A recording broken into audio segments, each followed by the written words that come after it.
மந்திரக்கலை வகுப்பு 7. ஒடியர் மந்திரங்கள். நம்ம மனசை இப்போ இருக்கிற உடம்புலேருந்து பிரித்து புதிய உடம்புக்குள்ள எப்படி செலுத்துறது?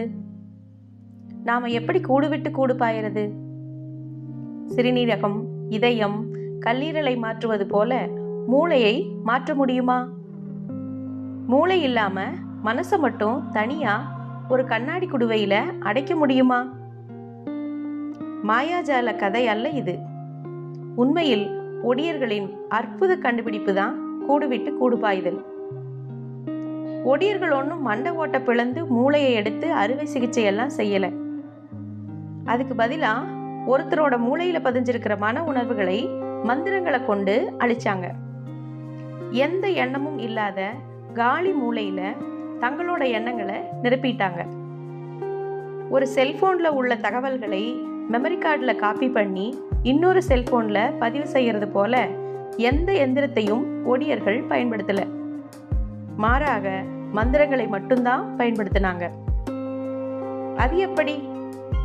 ஒடியர்கள் மந்திரங்களை கொண்டு மனதை அழிக்கவும் புதிய மனதை உருவாக்குனதையும் புரிஞ்சுக்க வேணும்னா கொஞ்சம் அறிவியல் வகுப்புக்குள்ள நம்ம போயிட்டு வரணும். மனம் எப்படி உருவாகுது அப்படிங்கிறது தான் அந்த அறிவியல் வகுப்பு. ஒன்றும் கவலைப்பட வேண்டாம், எளிமையாகவே சொல்லித்தரோம்.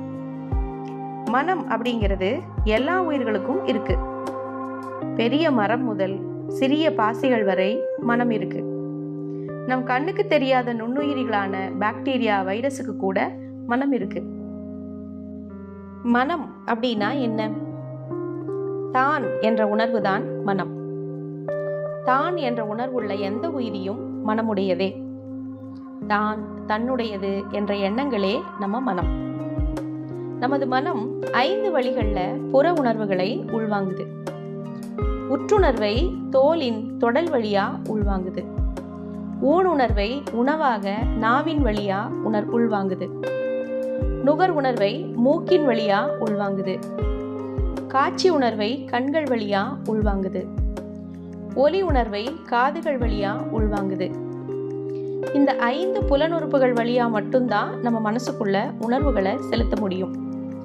பொதுவா உடலுக்கு 9 வாசல் அப்படின்னு சொல்லுவாங்க. ஆனா மனசுக்கு வாசல் 5 மட்டும்தான். அது அல்லாம வேற எந்த வழியிலும் உணர்வுகளை நம்ம மனசுக்குள்ள செலுத்த முடியாது. இப்படி 5 வழிகளில் நுழையும் உணர்வுகளை மனம் 8 வழிகளில் வெளிப்படுத்துது. அதைத்தான் 8 உணர்ச்சிகள் அப்படின்னு சொல்றோம். அது என்ன 8 உணர்ச்சி? பரதநாட்டியம், தெருக்கூத்து, மெய்ப்பாட்டு நாடகம் இதெல்லாம் பார்த்துருக்கீங்களா? நவரசத்தையும் முகத்தின் உணர்ச்சிகளா காட்டுவாங்க. அதில் 9வது உணர்ச்சி பிற்காலத்துல ஓம் அப்படிங்கிற மந்திரத்துக்காக சேர்க்கப்பட்டது. உண்மையில் மனம் 8 உணர்ச்சிகளை தான் வெளிப்படுத்துது.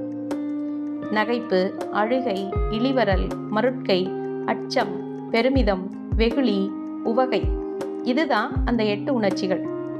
இதோடு சேர்த்து அமைதி, அதாவது சாந்தி என்பதை சேர்த்து 9 நவரசங்கள் அப்படின்னு சொல்லுவாங்க. இது பற்றின விளக்கங்களை எல்லாம் தனி வகுப்புல படிக்கலாம். இங்கே இதெல்லாம் நம்ம சொல்லிட்டு இருந்தோம்னா நேரம் போதாது. இந்த வகுப்பில் மந்திரக்கலைக்கு தொடர்புடையதை மட்டும் பார்க்கலாம். கருவறையில் இருக்கிற குழந்தை 7வது மாசத்திலிருந்து ஒலி உணர்வை உணரத் தொடங்கிடும். ஆனால் அந்த ஒளி உணர்வு நாம இப்போ வெளி உலகில் கேட்குற ஒலிகள் மாதிரி இருக்காது. அதுக்கு பதிலாக தாயின் கருவறையில் ஏற்படுற அசைவுகளின் அதிர்வை பொறுத்து அந்த ஒலி உணர்வுகளை அது புரிஞ்சுக்கும். அந்த அதிர்வுகள் மூளையின் மந்த ஓசைகளாக குழந்தைக்குள்ள பதிவாகும். மந்த ஓசைகள் அப்படின்னா அர்த்தம் இல்லாத, அடையாளம் தெரியாத ஓசைகள். இந்த ஓசைகளுக்கு தகுந்த மாதிரி தான் குழந்தை கனவு காணும். அந்த கனவுகள் என்னன்னு ஒரு காலமும் அந்த குழந்தைக்கு தெரியாது. பிறந்து வாழ்ந்து முதுமை அடைஞ்சா கூட, இறக்கும் வரை கூட அந்த கனவுகளை நம்மளால அர்த்தம் புரிஞ்சுக்க முடியாது. விரல் ரேகை எப்படி கருவறையிலேயே பதிவாகுதோ அதே போல மன ரேகையும் கருவறையிலேயே பதிவாயிரும். இதை சாகும் வரைக்கும் மாற்ற முடியாது. மூளையில பதிவான மந்த ஓசைகள் நாம் பிறந்து புற உலகின் ஓசைகளை அறியும் போது பெரும் குழப்பத்தை சந்திக்கும்.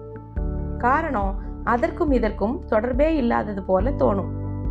ஆனா ஏற்கனவே பதிந்த மந்த ஓசைகளை ஒப்பிட்டு தான் புதிய ஓசைகளை மனம் உள்வாங்கும்.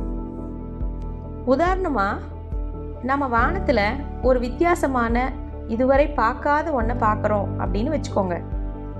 அதை நம்ம ஏற்கனவே பார்த்த விஷயத்தை வச்சு தான் ஒப்பிடுவோம். அது பறவை மாதிரி இருந்துச்சு, விமானம் மாதிரி இருந்தது, கருப்பாக இருந்தது, ஒளியாக இருந்தது, கழுகு மாதிரி இருந்தது அப்படின்னு ஏற்கனவே நம்ம பார்த்ததை வச்சு தான் அந்த புதிய பொருளை ஒப்பிடவும் முடியும், விளக்கவும் முடியும், புரிஞ்சுக்கவும் முடியும். நம்ம மனசும் எப்போதும் தான், தனக்கு, தன்னுடையது என தன்வட்டம் போட்டுக்கிட்டே இருக்கும். தனக்கு தொடர்பில்லாத எதையும் தன்வட்டத்திற்குள்ள நிறுத்தாது. எந்த புதிய உணர்வுகள் வந்தாலும் தனக்குள் ஏற்கனவே இருக்கிற பழைய உணர்வுகளை வச்சு தான் அது ஒப்பிட்டு உணரும். அதுக்கப்புறம் அந்த ஒப்பீட்டை புதிய உணர்வாக அது பதிவு செய்து வச்சுக்கும். மந்திரக்கலை கற்க இந்த அளவுக்கு நீங்க மனசை புரிஞ்சு வச்சிருந்தா போதும். மந்திரக்கலையை பொறுத்தவரை உற்று, ஊன், நுகர், ஒளி அப்படிங்கிற 4 உணர்வு முக்கியம் இல்லை. ஒலி உணர்வு தான் முக்கியம். அதனால இந்த வகுப்புல மனதின் ஒலி உணர்வுகளை மட்டும் பார்ப்போம். பிறக்கிறதுக்கு முன்னாடியே நம்ம மூளையில மந்த ஓசைகள் பதிவாகி இருக்கும் இல்லையா? இந்த மந்த ஓசைகள் தான் அரவம் அப்படின்னு நம்ம சொல்லுவோம். அரவம் அப்படின்னா அர்த்தமில்லாத ஓசை அப்படின்னு அர்த்தம். இரைச்சல் வேறு, அரவம் வேறு. இசை, இரைச்சல், அரவம் இந்த 3க்குமான வேறுபாட்டை நீங்க சரியா புரிஞ்சுக்கணும். இல்லைனா மந்திரங்களை புரிஞ்சுக்கிறது கஷ்டம்.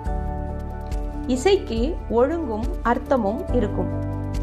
இரைச்சலுக்கு ஒழுங்கோ அர்த்தமோ இருக்காது.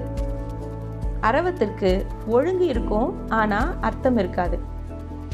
கருவில் உள்ள மூளையில் அரவம் மட்டுமே மனமாக பதிவாகி இருக்கும். அந்த அரவம் ஒரே ஒத்திசைவாக கைரேகை மாதிரி மனரேகையாக பதிஞ்சிருக்கும். குழந்தை பிறந்த பின்னாடி மூளையில பதிந்த அரவ ரேகைக்கு தகுந்த மாதிரி தான் புதிய உணர்வுகள் பதிவாகும். ஒலி மட்டுமல்ல, காட்சி, வாசனை, சுவை, பரிசம் இது கூட அரவத்துக்கு தகுந்த மாதிரி தான் பதிவாகும். அதனால தான் அரவச் சிரிப்பை எல்லா மந்திரங்களுக்கும் தலையானது அப்படின்னு சொல்றோம். மனதின் 8 உணர்ச்சிகளையும் அரவ சிரிப்பு அப்படிங்கிற ஒற்றை உணர்ச்சியில வெளிப்படுத்திட முடியும். மனதின் அத்தனை எண்ணங்களையும் அரவச் சிரிப்பு அப்படிங்கிற ஒன்றுல அடக்கிடலாம். ஒருத்தரோட மனதை திறக்க மந்திரச்சாவியா அரவச் சிரிப்பை தான் பயன்படுத்தினாங்க ஒடியர்கள். அது பத்தி அடுத்த வகுப்புல பார்க்கலாம். அதற்கு முன்னாடி ஒரு சவால். உங்களுக்கு ஒரு டாஸ்க் தரப்போறோம். இந்த டாஸ்கில் வெற்றி பெறவங்களுக்கு ஒரு பெரிய பரிசு காத்திருக்கு. உங்களுக்கான டாஸ்க் இதுதான். அறியாத ஒன்றை அறிய முடியாது, காணாத ஒன்றை கற்பனை செய்ய முடியாது, கனவு கூட கண்டவற்றின் கலவைதான். எங்க காணாத ஒன்றை கற்பனை செய்ய முடியுதான்னு பாருங்க. நீங்க இதுவரை காணாத ஒன்றை கற்பனை செய்து சொல்லணும். அதில் ஒரு இடத்தில் கூட ஏற்கனவே கண்ட விஷயங்கள் இருக்கக்கூடாது. அப்படி ஒன்றை நீங்க சொல்லிட்டீங்கன்னா நீங்க தான் வெற்றியாளர். உங்களுக்கான பரிசும் தயார். அடுத்த வகுப்பில் சந்திப்போம். நன்றி.